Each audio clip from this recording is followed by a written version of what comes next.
Hi, this is Chandra, and today I'm going to talk about these three models of Livescribe smart pens and how to make a decision about which one is right for you.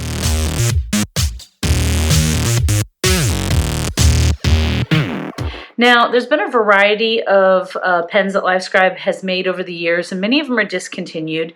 The Sky model, the Pulse. In fact, I don't even really think they make the 3 anymore.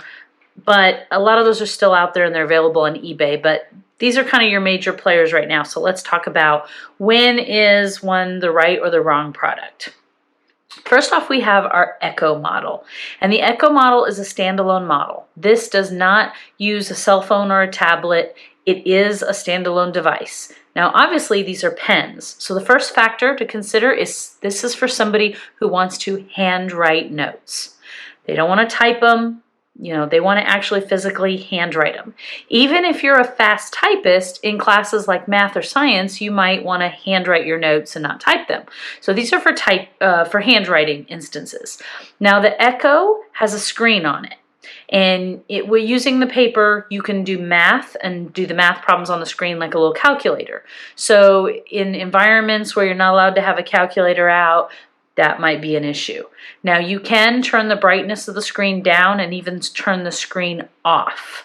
So maybe you could get an accommodation that even though you're not supposed to have your calculator, that if you turn the screen off, you could still use it.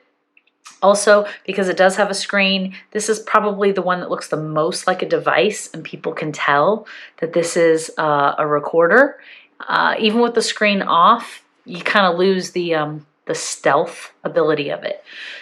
Grip, it's a little bit of a big pen, so as long as it's probably a little easier grip on things. Because this doesn't require an app or a tablet or a phone, this is probably our go-to device for anyone with a cognitive impairment, severe learning disabilities, even ADHD and people that just can't juggle too many things at a time. And if your cell phone is a distraction, then you probably want to use this pen that doesn't use a cell phone, because these pens require you to have your cell phone out, and then there's your distraction. Okay, so not a whole lot to the Echo. This is our kind of go-to device for everybody. Who it's not for your high-tech power technology users. People that eat, sleep, and breathe technology, they're probably going to be a little disappointed in this pen. Okay, got the 3, and we got the Agere or the Symphony. This happens to be a Symphony. They're almost exactly the same, with one real key difference that makes me say you need to think about this pen.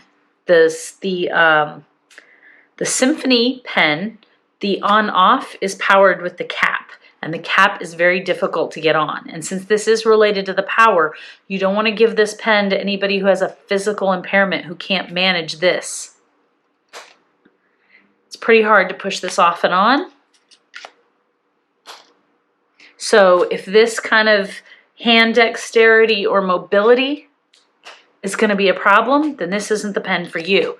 Now the Agere looks just like the Symphony, but it does not require the cap for power on and off. I think it has a button on it somewhere, or does it with the app or something, but this right here is going to limit this to anybody that's, if you've chosen the pen because they can't handwrite a lot, they can't physically keep up with notes, and you want them to be able to just write a few notes slower, but then the whole pen is incapacitated by their inability to manage the cap. So consider that with that one. The 3, obviously a bigger pen, great for, for grip, but to get the power to charge it, you got to get this little cap off without dropping it, like I just did, or losing it. Okay, so the micro USB chargers, they're at the end. And again, some hand coordination to get this little sucker on there without dropping it. Now, will it work without the cap? Yes, all this is the stylus tip. So I guess if you just couldn't manage that part, pull it off.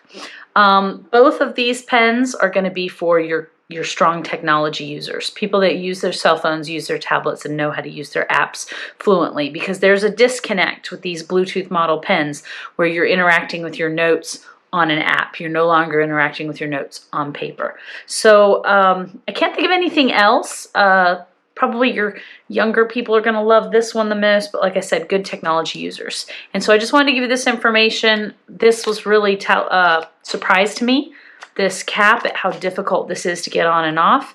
And if you need to learn more about how these pens work, go watch our other Livescribe videos. Thanks, and I hope that helps.